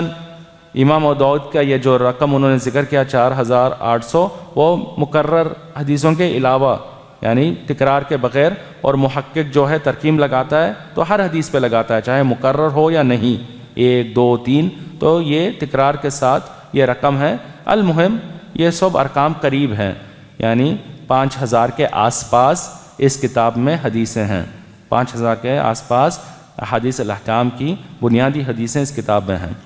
امام ابو داؤد کچھ پہلوؤں میں امام بخاری سے مشابہت رکھتے ہیں، اس کتاب میں ان کا جو منہج ہے سنن ابی داؤد، کچھ مسائل میں امام بخاری کی صحیح البخاری سے مشابہت ہے، اور کچھ مسائل میں صحیح مسلم سے مشابہت ہے۔ صحیح، اور یہ وہی امتیازی مسائل ہے جو طالب علم کو کم سے کم جاننا چاہیے کہ ہر کتاب کا تمیز کیا ہے، امتیاز کیا ہے۔ صحیح البخاری کے ہم نے بتایا کچھ امتیازی صفات ہیں، ویسے ہی صحیح مسلم کے کچھ امتیازی مسائل ہیں۔ سنن ابی داؤد میں بھی کچھ مسائل امتیازی ہیں جو صحیح بخاری کے طرز پر ہیں، کچھ مسائل ہیں جو صحیح مسلم کے طرز پر ہے۔ صحیح بخاری کے جو کچھ مسائل میں امام ابو داؤد ان سے قریب ہے اس کتاب السنن میں، وہ ہے فقہ الحدیث، جو ابواب ہیں، ابواب جو ہیں امام ابو داؤد امام بخاری کی طرح ابواب کا انہوں نے بڑا اہتمام کیا، فقہ کے ابواب ذکر کیے اور مسائل کا استنباط کیا۔ فقہ جو ہے حدیث کا وہ ان کے ابواب میں موجود ہے۔ صحیح مسلم کا جیسا ہم نے کہا اس میں تو کوئی ابواب ہی نہیں، جو اصل کتاب ہے جس کو امام مسلم نے تالیف فرمایا تھا۔ اور کیسا نہیں ہو سکتا ہے ابواب اور فقہ کہ اس حدیث کو امام ابو داؤد نے فقہ ہی کے لیے تالیف فرمایا، احکام کے لیے، صرف احکام ہی کی حدیثیں اس میں جمع کی، تو ان میں سے لازمی ہے کہ ابواب ہیں اور ان احکام میں سے انہوں نے مسائل کا استنباط کیا۔ اور امام ابو داؤد امام بخاری کے برعکس، یعنی ایک طریقے سے ان سے اس میں مشابہت ہے، مگر دوسری طریقے سے امام بخاری صرف انہوں نے صحیح حدیثوں کو جمع کیا۔ ان کی کتاب کا نام ہے صحیح، صحاح کی کتابوں میں سے صرف صحیح حدیثوں کو جمع کیا۔ اس کے برعکس امام ابو داؤد نے ہر قسم کی حدیث کو جمع کیا۔ سنن میں، احکام میں انہوں نے صحت کی شرط کا دعویٰ نہیں کیا، یہ نہیں کتاب کے عنوان میں لکھ دیا یا بیان کیا کہ میں صرف صحیح حدیثیں جمع کروں گا، تو انہوں نے ہر قسم کی احکام میں حدیث جمع کی جس سے کوئی فقی استنباط کرتا ہے، حجت لیتا ہے، چاہے وہ صحیح ہو، حسن ہو، ضعیف ہو۔ اگر کسی فقی نے اگر اس حدیث سے استنباط کیا ہے، حکم نکالا ہے، تو وہ اس حدیث کا وہ ذکر کریں گے۔ یہ ان کا منہج ہے، یہ ان کی شرط ہے اس کتاب میں کہ جو حدیثوں سے فقہا نے استدلال کیا ہے، استنباط، ان کو وہ ذکر کریں گے، چاہے وہ صحیح ہو یا نہ ہو، چاہے وہ صحیح ہو یا نہ ہو۔ احادیث احکام کی اصولی احکام احادیث انہوں نے جمع کی ہے۔ امام مسلم سے کچھ مسائل میں ان کی مشابہت ہے، وہ اس مسائل میں کہ وہ حدیث کے جو مختلف الفاظ ہیں اور جو اسانید میں اختلاف ہے روات کے بیچ کہ کوئی راوی ایسا ذکر کرتا ہے، کوئی ایسا ذکر کرتا ہے، وہ بھی ایک جگہ حدیث کے ساتھ جمع کر دی۔ اور یہ جیسا بتایا امام مسلم کا بھی تمیز اپنی کتاب میں، ایک جگہ حدیث کے مختلف جو الفاظ ہیں، سندیں ہیں، مختلف طریقوں سے راویوں نے روایت کیا وہ جمع کر دیتے ہیں۔ ویسے ہی امام ابو داؤد بھی اپنی کتاب میں سنن ابی داؤد میں کیا ہے۔ امام ابو داؤد اس کتاب میں بڑے دقیق ہیں روایت میں، جب سند ذکر کرتے ہیں، اور یہ محدثین کا ایک قیامت تک امانت داری کی دلیل ہے کہ وہ دیانت میں، عدالت میں ائمت ہے، اور بڑی ہی باریکی سے انہوں نے حدیثوں کی روایت کی اور دقت کے ساتھ انہوں نے روایت کیا۔ آج ہم میں سے مثلا اگر کسی سے کوئی عالم سے کوئی بات سن لیں تو کہیں گے کہ میں ان کا شاگرد ہوں۔ ایک کوئی جملہ یوٹیوب پہ سن لے، یوٹیوب میں وہ عالم سے شاید کبھی کسی نے قریب سے دیدار بھی نہیں کیا، ایک مجلس میں ان کی ملاقات تک نہیں کی، نہ بیٹھا نہ کچھ سنا، مگر یوٹیوب پہ کچھ سن لیا اور کہتے ہیں میں فلان کا شاگرد ہوں، میں فلان کا شاگرد ہوں، میں نے ان سے علم حاصل کیا ہے۔ مگر محدثین کے پاس برعکس اس کے جو ائمہ سے انہوں نے علم بھی حاصل کیا، ان کی کثرت سے مجالس میں حاضر ہوئے، وہ دقیق طریقے سے بیان کرتے ہیں کہ کس طریقے سے انہوں نے علم حاصل کیا، پوری امانت داری کے ساتھ، پوری امانت، اس میں کوئی ان کو جھجک نہیں تھا، کوئی ان کو اس میں شرم نہیں تھی۔ مثلا کئی سارے سندوں میں آپ کو ملے گا سنن ابی داؤد میں کہ وہ جب سند روایت کر رہے ہیں، حدیث ذکر کر رہے ہیں، تو بیچ میں کہیں گے، وہ جب متن آ رہا ہے نبی کریم صلی اللہ علیہ وسلم کا لفظ آ رہا ہے تو ایک لفظ کے بعد کہیں گے وَكَلِمَةً لَمْ أَسْمَعْهَا، وَكَلِمَةً لَمْ أَسْمَعْهَا، کہ میں نے یہ حدیث کو اپنے شیخ سے سنا ان کی مجلس میں حاضر ہو کر، مگر بیچ میں جب ایک لفظ انہوں نے کہا وہ میں صحیح طریقے سے نہیں سن پایا، صحیح طریقے سے میں وہ نہیں سن پایا، دوری کی وجہ سے، ممکن ہے مجلس میں دور تھے یا کوئی آواز آئی یا جو بھی کوئی وجہ کی بنیاد پر وہ ایک لفظ نہیں سن سکے، اور وہ حدیث ان کے پاس دوسرے طریق سے موجود ہے اور ممکن ہے دوسرے ائمہ سے سنا ہے اور ان کے ساتھیوں سے، مگر وہ اس کو نہیں، وہ کہتے ہیں ایک لفظ ہے جو میں نے اس روایت میں اس سند کے ساتھ وہ شیخ سے نہیں سنا، پوری امانت داری سے۔ بعض جگہ کہتے ہیں کہ الا کذا فقد ثبتنی فیہا فلان ابن فلان، الا کذا فقد ثبتنی فیہا فلان ابن فلان، ایک لفظ ذکر کر کے متن میں کہتے ہیں کہ یہ لفظ میں نے شیخ سے نہیں سنا، یعنی دور تھا یا کوئی مسئلہ ہوا سننے میں، یا ایک لفظ یہ نہیں سنا تو میں نے اپنے ساتھی سے جو سب ائمہ تھے، اس وقت کے طلباء سب ائمۃ الحدیث تھے، میرے ساتھی سے میں نے پوچھا کہ کون سا لفظ شیخ نے کہا، تو پھر میں نے اس کو لکھا کہ فلان اس کا نام بھی ذکر کرتے ہیں کہ فلان ابن فلان سے میں نے مراجعت کی اور وہ لفظ لکھا۔ اتنی امانت داری سے، اتنی امانت دقت سے آج ہم میں سے کوئی یعنی شرم نہیں کھاتا یا جھجک نہیں کہ ہم ان مسائل میں اس میں تجاوز کر کے بات اگر ہم جانتے ہیں تو ان کی طرف نسبت کر دیتے ہیں کہ کیوں ہمیں کسی اور کا ذکر کرنا ہے کہ میں نے ان سے شیخ سے نہیں سنا، کسی اور ساتھی سے سنا، یا اس مسائل میں وہ کوئی ہم اس میں پرہیز نہیں کرتے۔ محدثین کے پاس یہ دقیق مسئلہ ہے، بلکہ ایک عجیب قصہ ہے، واقعہ وہ ہے ان کے بڑے استاد الحارث ابن مسکین کا۔ الحارث ابن مسکین یہ بڑے محدثین میں سے تھے اور بڑے متشدد تھے، یعنی بڑے متشدد تھے روایت کے باب میں، ہر کسی کو آسانی سے حدیث نہیں سناتے۔ بعض علماء حدیث تھے جن کے پاس حدیث کی بڑی عظمت تھی، وقار تھی، ایک مقام تھا، آسانی سے حدیثیں کی روایت، سندیں وغیرہ نہیں دیتے تھے، الا جو طالب بڑا ہی صبر کرے، محنت کرے، بڑے لمبے عرصے کے بعد اس کو ایک یا دو حدیثیں سناتے تھے۔ تو ان میں ایک حارث ابن مسکین ہے۔ امام ابو داؤد کی خواہش ہوئی کہ اس عظیم محدث سے حدیث سنیں، روایت کریں، کہ وہ مرنے سے پہلے ان سے کوئی روایت حاصل کر لیں۔ تو ایک مرتبہ ان کے گھر کے پاس پہنچے۔ حارث ابن مسکین کے گھر کے اندر کچھ خاص ان کے طلباء تھے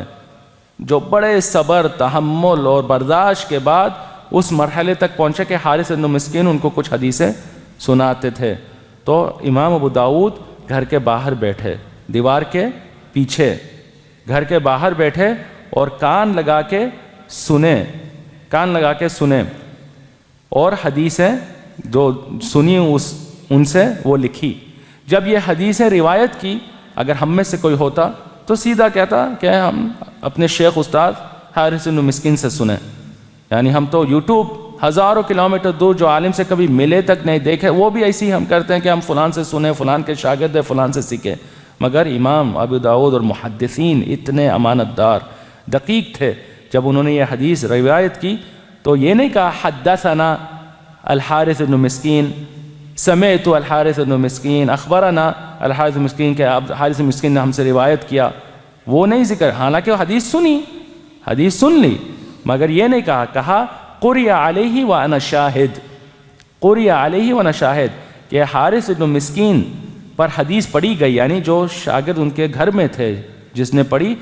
پڑھی گئی اور میں موجود تھا، کہتے ہیں میں موجود تھا، یعنی اس امانت داری کے ساتھ محدثین نے سنت کی روایت کی۔ یہ ہمارے لیے بڑی یعنی تسلی بخش بات ہے کہ جو سنت حدیثیں ہم تک پہنچی ہے، محدثین کی یہ کتابیں، یہ پوری امانت داری کے ساتھ ہم پورا اعتماد کرتے ہیں، یقین ہے کہ محدثین نے اس میں ایک حرف بھی بلا امانت، اضافہ، حذف، تعدیلی، کچھ اس امانت سے انہوں نے حدیثوں کی تدوین کی اور ضبط کیا اور اس کی روایت کی۔ اب ایک مسئلے کی طرف آتے ہیں جو نہایت ہی اہم مسئلہ ہے، وہ یہ کہ سنن ابی داؤد میں جو حدیثیں ہیں وہ کس مرتبے کی ہیں۔ گزشتہ جو 2 کتابیں ہم نے پڑھی، جانا کہ اس میں صرف صحیح حدیثیں ہیں، چاہے صحیح مسلم ہو یا صحیح بخاری ہو یا صحیح مسلم ہو، مگر اب سنن ابی داؤد سے لے کے جو آگے کی کتابیں ہیں اس میں ہمیں ہر قسم کی حدیثیں پائی جائیں گی، چاہے صحیح ہو، حسن ہو، ضعیف ہو، صحیح، حسن، ضعیف۔ اور اس کا خود امام ابو داؤد نے اپنی یہ رسالہ جو مکہ کے علماء کی طرف لکھا اس میں اعتراف کیا ہے، کہتے ہیں وَمَا كَانَ فِي كِتَابٍ مِّنْ حَدِيثٍ فِيهِ وَهْنٌ شَدِيدٌ فَقَدْ بَيَّنْتُ وَمِنْهُ مَا لَا يَصِحُّ سَنَدُهُ وَمَا لَمْ أَذْكُرْ فِيهِ شَيْئًا فَهُوَ صَالِحٌ وَبَعْضُهَا أَصَحُّ مِنْ بَعْضٍ، کہ میں نے اس کتاب میں سنن ابی داؤد میں جو حدیثیں شدید الضعف ہے، جو جس کی ضعف شدید ہے، یعنی وہ کبھی بھی کتنی بھی اس کی سندیں آئیں حسن لغیرہ، مقبول حدیث کے درجے تک نہیں پہنچتی، اس میں شدید ضعف ہے، میں نے اس کو بیان کر دیا ہے۔ اگر ایسی کوئی حدیث روایت کی ہے، کیونکہ کسی فقہا میں سے کسی فقیہ نے اس سے استنباط کیا ہے، ان کی یہ شرط ہے کہ وہ حدیث جمع کریں جو فقہا نے جن سے مسائل نکالے ہیں، تو میں نے ذکر کر دی مگر اس کے ساتھ حکم بھی لگا دیا کہ یہ حدیث شدید طور پہ کمزور ہے، اس میں یہ علت ہے، انہوں نے یہ ذکر کر دیا۔ اور ان میں ایسی حدیثیں ہیں جو صحیح سند کی نہیں، جو صحیح نہیں ہیں، اور بعض حدیثیں اگر ثابت بھی ہے مگر اس کے مختلف درجات ہیں، یعنی حسن بھی ہو سکتی ہے، صحیح بھی ہو سکتی ہے۔ اس عظیم کلام سے ہمیں کیا پتہ چلا کہ امام ابو داؤد جس حدیثوں پہ حکم لگاتے ہیں، یعنی اپنے کلام سے صراحت کے ساتھ، وہ ہے جو شدید الضعف حدیثیں ہیں، جو نہایت ہی کمزور حدیثیں ہیں، ان کی وہ تبیین کرتے ہیں۔ تو اس سے یہ پتہ چلا جو دیگر حدیثیں ان پہ وہ خاموشی اختیار کرتے ہیں، خاموشی اختیار کرتے ہیں، اور وہ تین انواع کی ہے، 3 اقسام کی، صحیح، حسن اور ضعیف، یہ تینوں پہ وہ خاموشی اختیار کرتے ہیں۔ تو امام ابو داؤد کی کسی حدیث پہ خاموش رہنا یہ دلیل نہیں کہ وہ اس کی صحت کے قائل ہیں،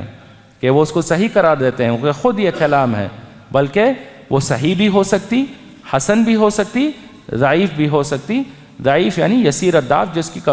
ضعف یعنی کمزوری ہلکی ہے، اگر کوئی اور سند آئے تو وہ حسن لغیری درجے تک پہنچ سکتی ہے اور مقبول بن سکتی ہے، مگر جو شدید الضعف ہے اس کی وہ حکم لگاتے ہیں، بیان کرتے ہیں۔ تو یہ بھی ایک اہم نقطہ ہے اس کتاب کے بارے میں۔ تو یہ جو حدیثیں ہیں سنن ابی داؤد میں، ان کا دراسہ کرنا چاہیے، سندوں کو جمع کر کے قواعد مصطلح الحدیث، علم الحدیث کے اصول کے مطابق پڑھنا چاہیے، اور ان پہ حکم لگانا چاہیے۔ جو ان میں صحیح ثابت ہو اس کو قبول کرنا چاہیے، یا حسن جو ثابت ہے، صحیح و حسن دونوں مقبول حدیثیں ہیں، اور جو ضعیف ہے ان کو رد کر دینا چاہیے۔ اور اگر کوئی اس مرتبے کا نہیں، یہ علم میں اس کو تخصص نہیں، تو وہ کسی معتمد عالم جو محدث ہے، عالم ہے، اس کے حکم پر وہ اعتماد کریں، جیسا کہ ہمارے دور میں علامہ مجدد محدث ناصر الدین الالبانی رحمہ اللہ کے احکام وغیرہ، اگر انہوں نے سنن ابی داؤد کی حدیث کو صحیح قرار دیا تو اس پر وہ اکتفا کریں، اگر ضعیف قرار دیا تو اس پہ وہ اکتفا کریں، اگر وہ علم الحدیث میں مہارت نہیں رکھتا۔ ہم نے پچھلے دروس میں امام ابن شہاب الزہری کی مثال دی اور بتایا کہ ان کے 5 طبقات تھے، ان کے تلاميذ کے، ان کے شاگردوں کے 5 مختلف اقسام میں ان کو تقسیم کیا جا سکتا ہے۔ امام ابن شہاب الزہری جن کے اطراف حدیثیں سندیں گھومتی ہیں، امام اتباع التابعین کے یہ ہیں، یا امام تابعین کے ائمہ میں سے ہیں، اور ان کے ہزاروں کے شاگرد ہیں، ان کو ائمہ نے 5 مختلف طبقات اقسام میں تقسیم کیا۔ پہلا طبقہ کیا تھا؟ جو اعلیٰ درجے کے حافظے کے مالک ہیں، ثقات ہیں، اثبات ہیں، حفاظ، اس کے ساتھ امام ابن شہاب الزہری کے ساتھ لمبا عرصہ انہوں نے صحبت کا حاصل کیا۔ یہ امام بخاری کے غالب حدیثیں اس درجے کے ہیں۔ جو دوسرا طبقہ ہے وہ ہیں جن کا حافظہ اعلیٰ درجے کا ہے، اس میں کوئی شک نہیں، مگر امام ابن شہاب الزہری کے ساتھ لمبا عرصہ انہوں نے صحبت نہیں اختیار کی، کچھ مجالس میں شریک ہوئے۔ یہ امام مسلم کے غالب حدیثوں کا درجہ ہے۔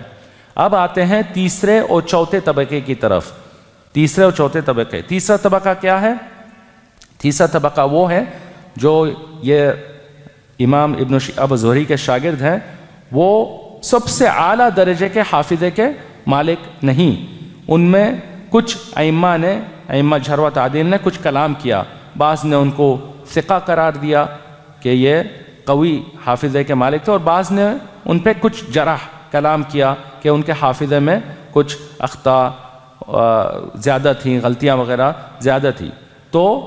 اس درجے کے راویہ ہیں، اس درجے کے یہ شاگرد ہیں، اور اس کے ساتھ وہ امام ابن شہاب الزہری کے لمبے عرصے وہ ان کے صحبت میں رہے، ان کے صحبت میں لمبا عرصہ رہے، اور سینکڑوں مجالس میں شریک رہے، مگر ان کا حافظہ وہ اعلیٰ درجے کا، جو ائمہ اعلام حفاظ اس درجے کا نہیں۔ تو یہ ہے تیسرا طبقہ۔ چوتھا طبقہ جو ہے وہ راوی ہیں جو پھر متکلم فیہم ہے، یعنی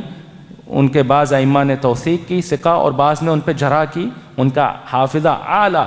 درجے کا، اعلام ثقات حفاظ کا جیسا نہیں، اور اس کے ساتھ انہوں نے امام ابن شہاب زہری کے ساتھ لمبا عرصہ نہیں گزارا،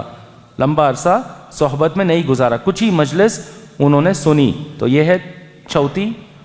قسم، چوتھی طبقہ۔ تو امام ابو داؤد اور نسائی، امام ابو داؤد اپنی کتاب السنن میں اور امام النسائی اپنی کتاب السنن میں، وہ جو غالب حدیثیں ہیں وہ تیسرے طبقے کی روایت کرتے ہیں، تیسرے طبقے کی، یعنی جو اعلیٰ درجے کے حافظے کے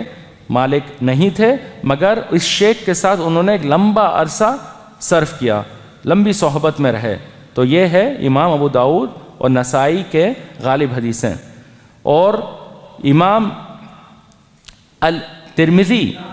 امام الترمذی جو ہے اپنی کتاب جامع ترمذی میں، وہ غالب احادیث چوتھے طبقے پر روایت کرتے ہیں، چوتھے طبقے پر وہ راوی ہے جو اعلیٰ درجے کے حافظے کے مالک نہیں، اور اس کے ساتھ وہ اس شیخ کے ساتھ ایک لمبی صحبت بھی انہوں نے نہیں اختیار کی۔ تو یہ ہے چوتھا طبقہ جو غالباً امام ترمذی کی شرط ہے۔ پانچواں اور آخری طبقہ وہ ہے جو ایسے راوی ہے جو شدید ضعف ہے، متروک ہے، مجہول ہے، یعنی جن کی حافظہ نہایت ہی کمزور ہے، نہایت ہی کمزور، ان کے حدیثیں شدید ضعف ہے۔ یہ کثرت سے امام ابن ماجہ نے ان پہ سنن ابن ماجہ میں روایت کیا ہے، سنن ابن ماجہ میں روایت کیا ہے۔ تو یہاں پر سارے کتب الستہ کا الصحیحہ کے اعتبار سے ہمیں بات واضح ہو گئی۔ سب سے اصح ترین کتاب، سب سے اعلیٰ ترین کتاب صحت کے اعتبار سے صحیح البخاری، پھر صحیح مسلم، پھر صحیح مسلم، پھر سنن النسائی، سنن النسائی جیسا کہ آگے آئے گا کہ امام نسائی کی جو شرط ہے بہت ہی قوی، اپنی کتابوں میں حدیثوں کا جو انہوں نے ذکر کیا ہے، سندوں کا جو ذکر کیا ہے، سنن نسائی۔ پھر سنن ابی داؤد اور ترمذی میں ایک جانب سے سنن ابی داؤد اعلیٰ ہے اور ایک جانب سے جامع ترمذی اعلیٰ ہے۔ سب سے آخر ان کتابوں میں سنن ابن ماجہ ہے، سنن ابن ماجہ ہے۔ کس جانب سے سنن ابی داؤد اور سنن جامع ترمذی اعلیٰ ہے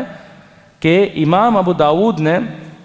جیسا کہ ہم نے فرمایا کہ ان کی غالب حدیثیں تیسرے طبقے پہ وہ روایت کرتے ہیں، جو ائمہ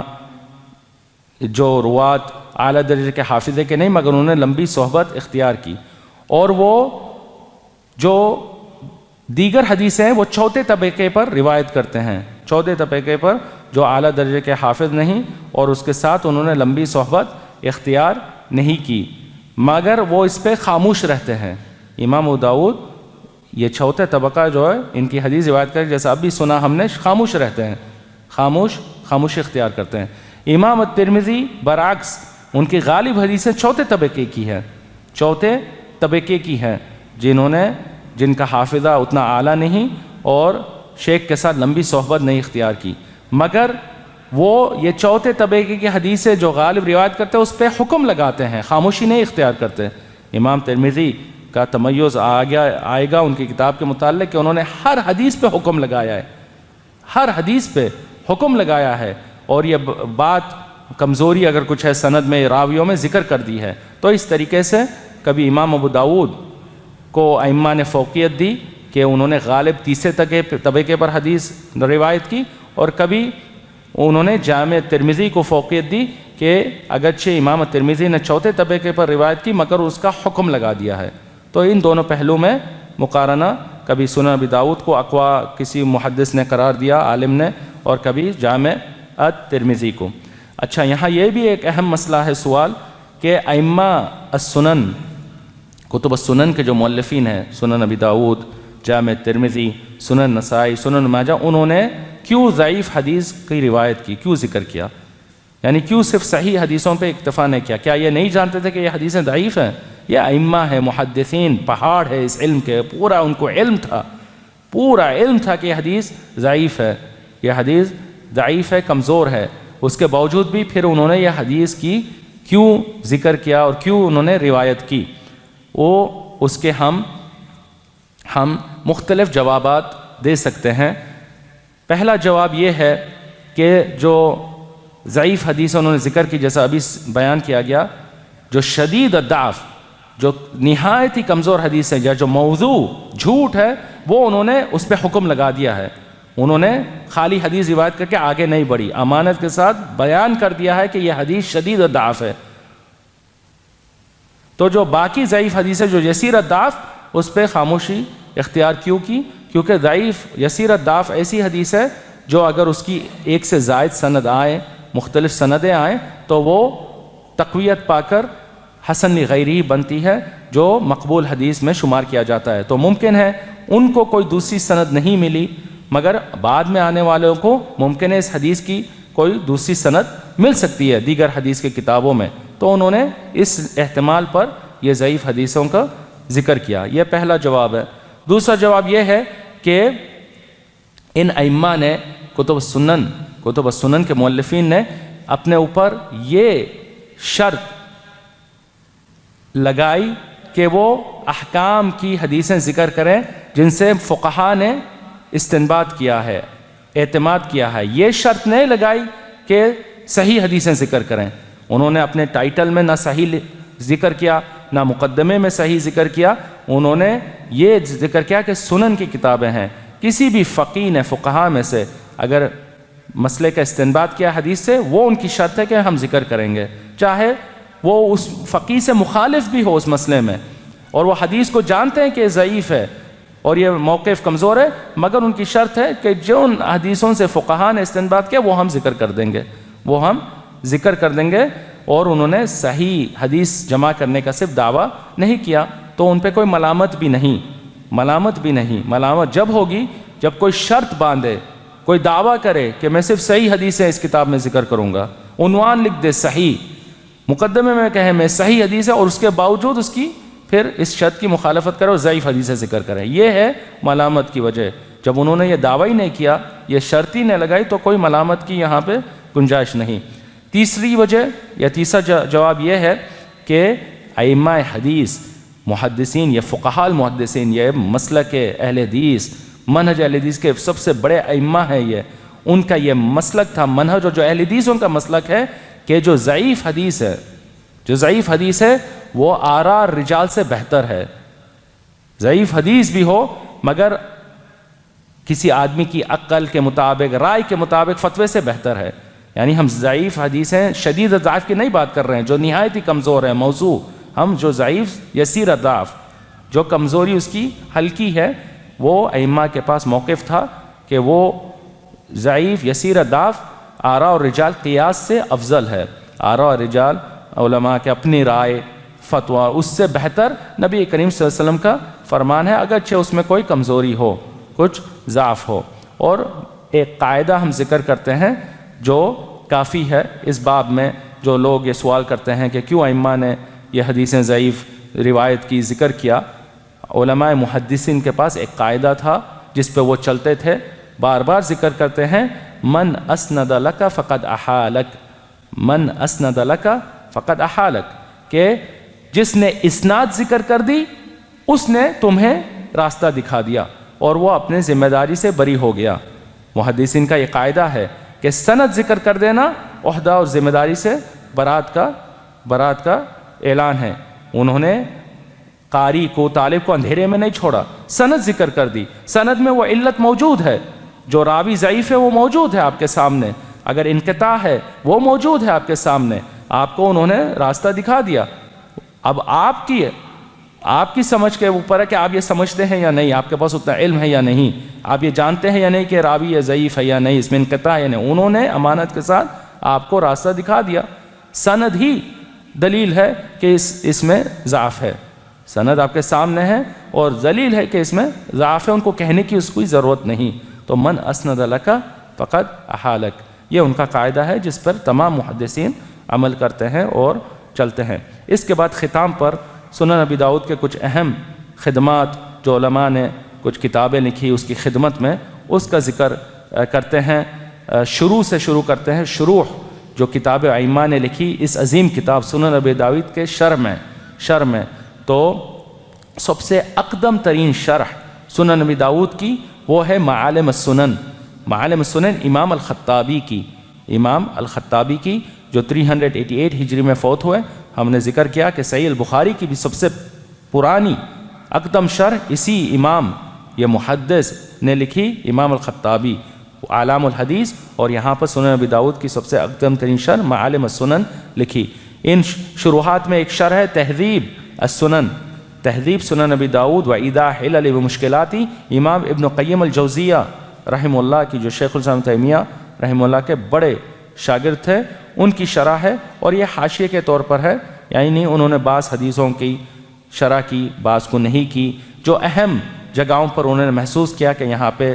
شرح ہونی چاہیے تعلیق، بس انہوں پر انہوں نے اکتفا کیا، تو یہ حاشیے کے طریقے پر ہے۔ اس میں سب سے عظیم ترین شرح سنن نبی داؤد کی سب سے عظیم ترین شرح جس کے بیچ علماء کا اتفاق ہے وہ ہے عون المعبود، عون المعبود فی شرح سنن نبی داؤد، اور یہ اہل ہند کے لیے مغفرے کی بات ہے، اہل حدیثان ہند کے لیے مغفرے کی بات ہے، یہ کہ یہ اہل حدیثوں کے ایک بہت بڑے امام ہند کے انہوں نے تالیف فرمایا، علامہ شمس الحق عظیم آبادی، شمس الحق عظیم آبادی رحمہ اللہ جو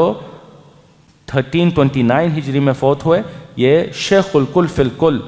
میاں صاحب سید محدث نذیر حسین دہلوی جو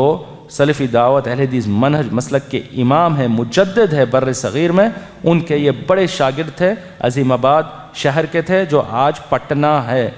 عظیم آباد کا آج نام پٹنہ ہے جو بہار کی راجدھانی ہے۔ انہوں نے یہ عظیم سب سے عظیم تر شرح سنن نبی داؤد کی تالیف فرمائی، 4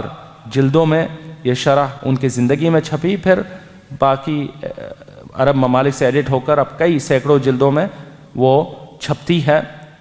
اس میں خالص اہل حدیث منہج اور مسلک کے مطابق انہوں نے شرح لکھی، حدیث کے ساتھ جو ثابت ہو جائے مسئلہ بیان کرتے ہیں اور اس کے ساتھ جاتے ہیں، عمل بالحدیث اتباع دلیل کے منہج پر، اہل حدیث کے مکتب فکر پر لکھی، کوئی تعصب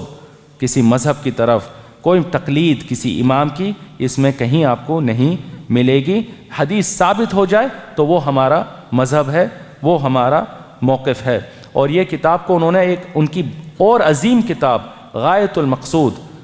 غایۃ المقصود فی شرح سنن نبی داؤد، انہوں نے پہلے ایک وسیع کتاب لکھنا شروع کی سنن نبی داؤد کی، ایک وسیع شرح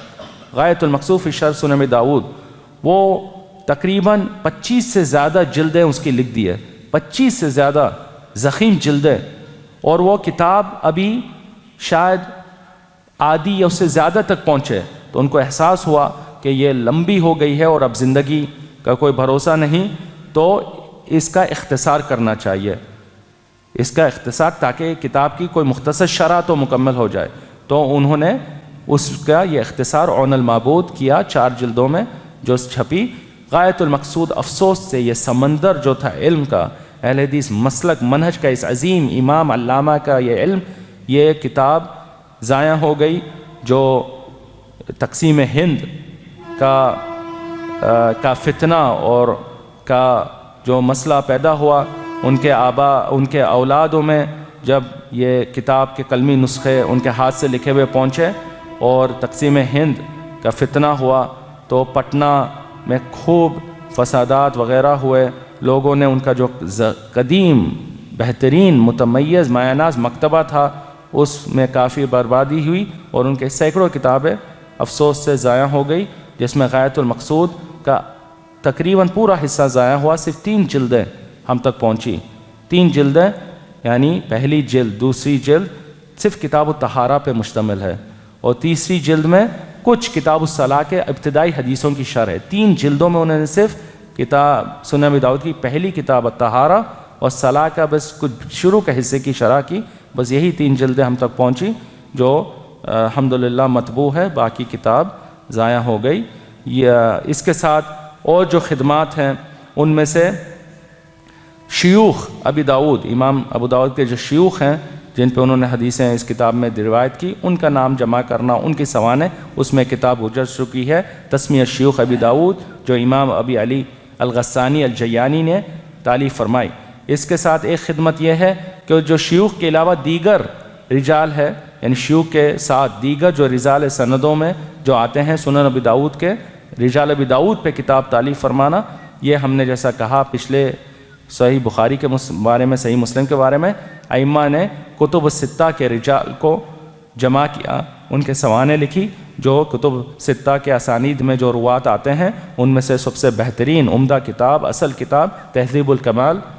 فی اسماء الرجال ہے امام مزی کی، اور اس پہ سینکڑوں علماء نے خدماتی کتاب لکھی، تہذیب و تہذیب، تقریب و تہذیب حافظ ابن حجر وغیرہ کی۔ اس میں سے ایک خدمت مختصرات کی ہے، مختصر سنن ابی داؤد کا اختصار لکھا گیا، جو اسانید ہے حذف کر دی گئی، صرف صحابی کا ذکر کیا، جو کچھ تکرار ہے وہ حذف کر دیا گیا۔ ان میں ایک مشہور مختصر ہے مختصر سنن ابی داؤد امام المنذری کی، امام المنذری کی، یہ کچھ اہم خدمات ہیں سنن ابی داؤد پر۔ اسی پر اس محاضرے کا اختتام کرتے ہیں۔ اگر